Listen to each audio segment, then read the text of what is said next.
Yeah, Paula, thanks for taking your time.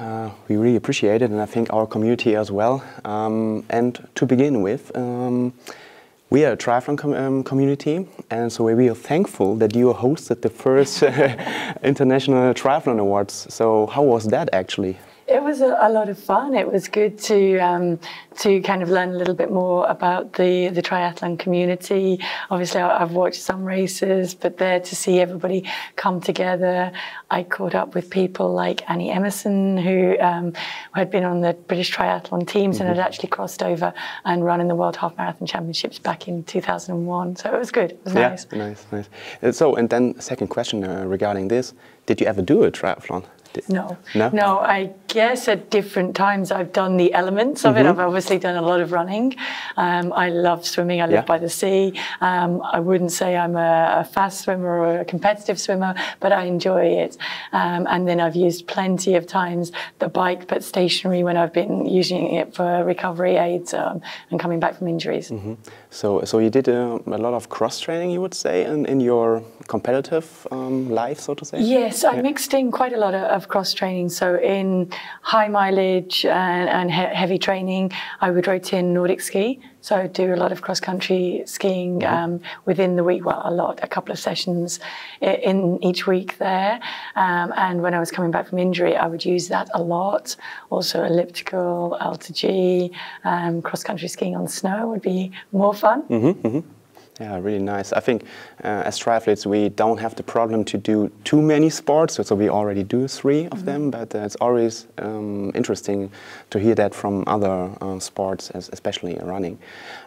Regarding injuries, you just mentioned that you came back from, I think, some injuries, yeah? So what is your task on that, or what is your secret, so to say? So how did you deal with that? So I think every injury is a setback, first of all, so mentally, but also like coming back to training, so the back to sport program. So what can you give our audience, or which advice can you give? I think the biggest thing is to accept in the beginning that it's unfair, but it's happened, and so to deal with it, so to kind of process those emotions, not to be thinking, why me? Because it's funny, when you're injured, you look out the window and you see, it seems like everybody else is running but you, and they have way worse style than you, and you're like, how can they be running and I'm hurt? So accepting that and then making a plan to move through, I think, is the easiest way. So pretty much putting the same mindset that you would into the training plan, into the recovery plan. So I'm not able to go for a run, but I can ice 15 minutes every hour. I can make sure that I've done all of this. And do the physio, do the exercises, and just keep moving forward. And that's then simpler. The hardest thing is when it seems like you're doing all of that and the injury still doesn't get better. And then it is about just trying to stay as mentally strong as possible and visualize the day when you can get back to running. And then it makes it all seem worthwhile. So remembering those times from previous injuries, that it does come okay in the end and you can get back out and enjoy those racing. Yeah, it's a learning experience, I think. So I think especially in running, you don't have one injury in your life. So yeah, unfortunately. And from a prevention point of view, so what did you do? Like we already talked about cross training, but did you do other things to prevent injuries? Yeah, I think a lot of things that I guess evolved over time. So small things like feet strengthening exercises while you're brushing your teeth. Elastics were tied around everywhere in the house in terms of being able to do little muscle strengthening, core strengthening.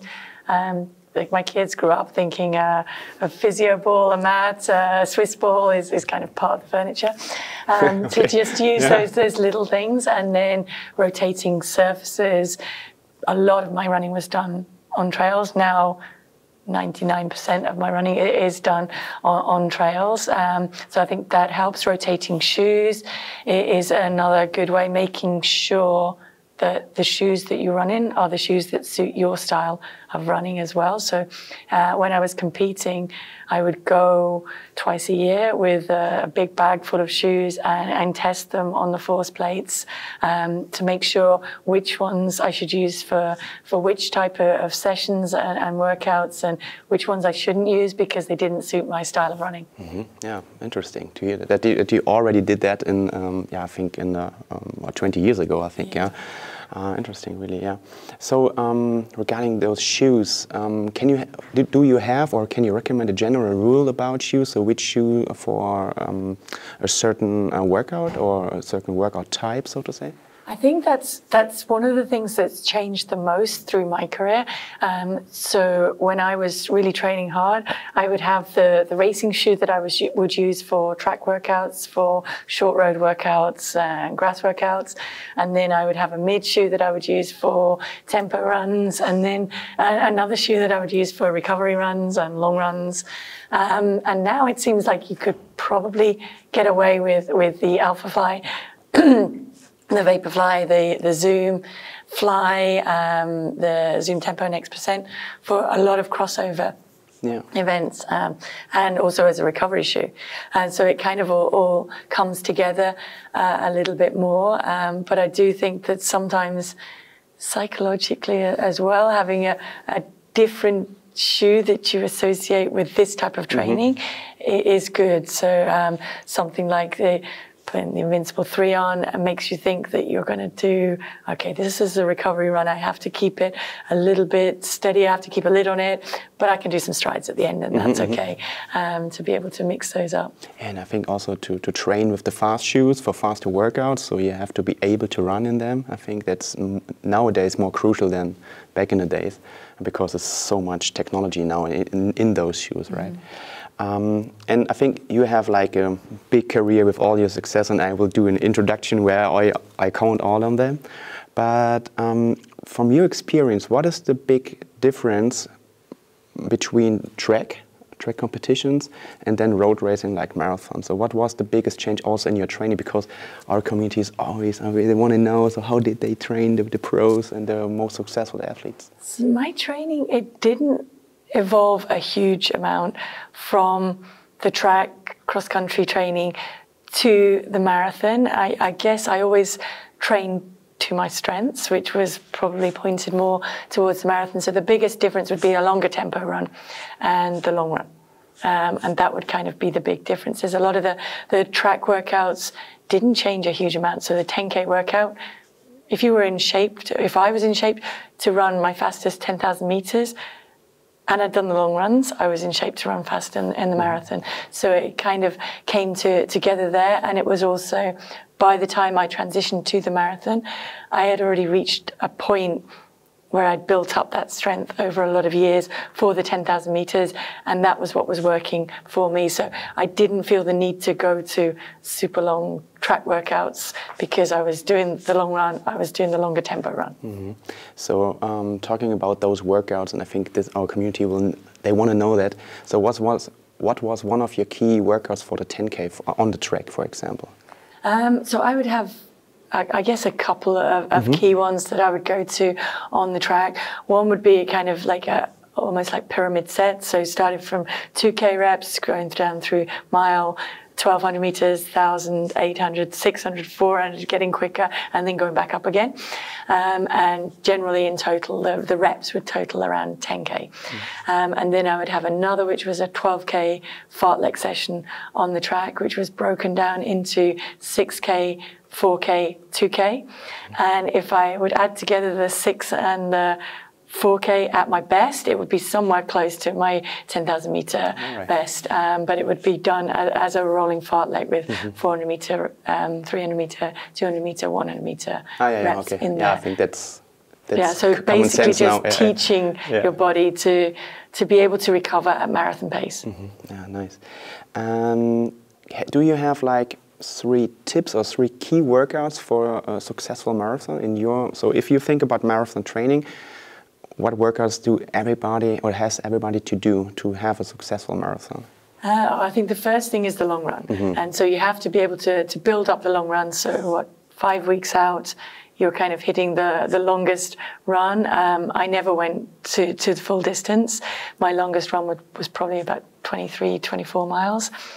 Okay, so we have to calculate that, yeah, 35. Yeah, okay. 36, maybe 37 kilometers maximum. And I would build up to that over the training. At race pace, or was like it was not an easy long jog, I think? No, it definitely was more of a long tempo, so race effort rather than race pace, because a lot of times I was at altitude, so it wasn't close to race pace, but effort-wise, certainly by the end of the run, it was getting close to that.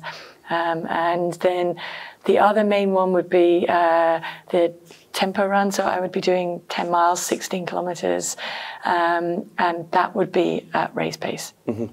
So really specific. Yeah. So I would say they would be the key things, to have a slower than race pace, a quicker than race pace, and a race pace session in the week. And the aim being that you then get used to running faster, so race pace feels a little bit more comfortable when you're doing it there.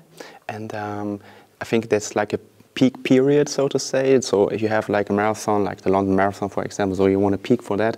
So how long was the preparation, so the most specific preparation for that? Was it like 8 weeks, 10, 12, I don't know? I think we would generally have a 12 to 16 week build up.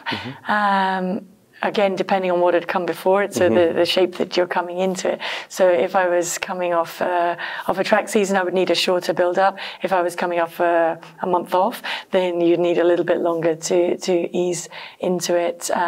But too long is also an injury risk. Then, so yeah, making sure that I had enough. So we would work backwards from the key day.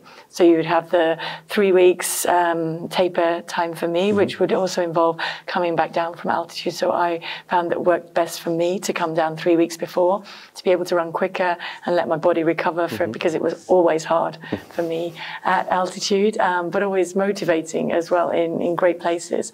And then, yeah, so that would be usually an 8-9 week block. At altitude. At altitude. But I would break it up with some shorter races. Okay. So I would have some kind of recovery time in there, so it wasn't all hard work. Okay, yeah. So talking about altitude, so we are going to Eton in a couple of weeks, and I think you have spent some time there in Kenya? Sometime towards the end of my career, and I found it hard.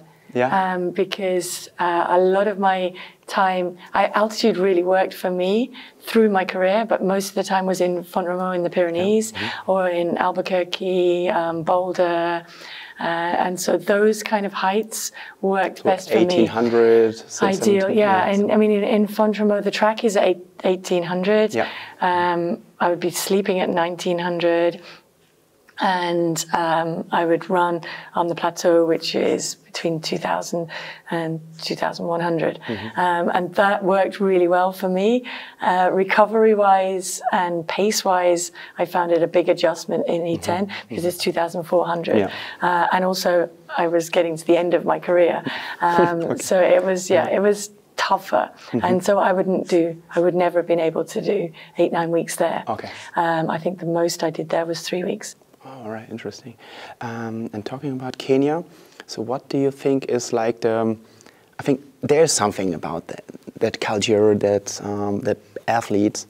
So when you're looking at Kenya now and back in your days, so what is kind of the secret? Is it like the altitude, or, I mean, there are many studies out there, but there's no common sense. Okay, it's that or this or that. So, but in your opinion, what is the secret, so to say? Well, I think it's a combination of factors when you talk about Kenya, Uganda, Ethiopia. Number one, they have a huge history. So where in Europe, certainly in the UK, the kids are going to grow up idolizing footballers, maybe rugby, and then there'll be some runners in there, but it's not in the same culture as, it's part of the culture in Kenya and in Ethiopia. So the one thing, if you're going to go into sport, it's going to be running. So they have huge numbers coming in. And when you have huge numbers at the bottom of the pyramid, and also the great environment to train hard, to eat sensibly, not with a huge amount of distraction as well, plus the motivation that if you can win a few races, it's going to make a huge difference, not just to you, but to your family. I think in Europe, again, you can win a race. It's not going to send you through university. It's not going to make a huge difference to your family. So you have to really want to do it and love doing it. It's not so much a job going into it, whereas it is in Africa and certainly in Kenya. And then, I think they have a great environment, great role models, people to emulate. All of that is there. So did you have like one thing that you learned there for your training? I mean, it wasn't more at the end of your career, but is it, this workout, I saw that and it was really great and it helped me, or something like that? I think the biggest thing I would say that I learned from Kenyan runners would have been early in my career, so not from being in Kenya, but just seeing how slow they ran their easy runs. I remember way back, my first World Championships in Stuttgart. And so after my race, I went for a run the next day and I was like, catching someone. I blow past them and it's Ishmael Karui. And he just won the 5,000 meters, I think, the day before. Really slow. And I was like, okay, so if you can run that slowly, then there must be something, because I never really got even tempo running for me was flat out. When I was a kid growing up, and so I had to learn to run easier on easy runs and to kind of save it to make the workouts better. Okay, I think that's a good learning maybe for our community as well, because I think when I see the people running outside, they are always not going flat out, but I think they are going on their easy runs too hard, and then on their track sessions they can't perform anymore. Yeah, thanks. And I forgot one thing. So you talked a lot of volume in your training.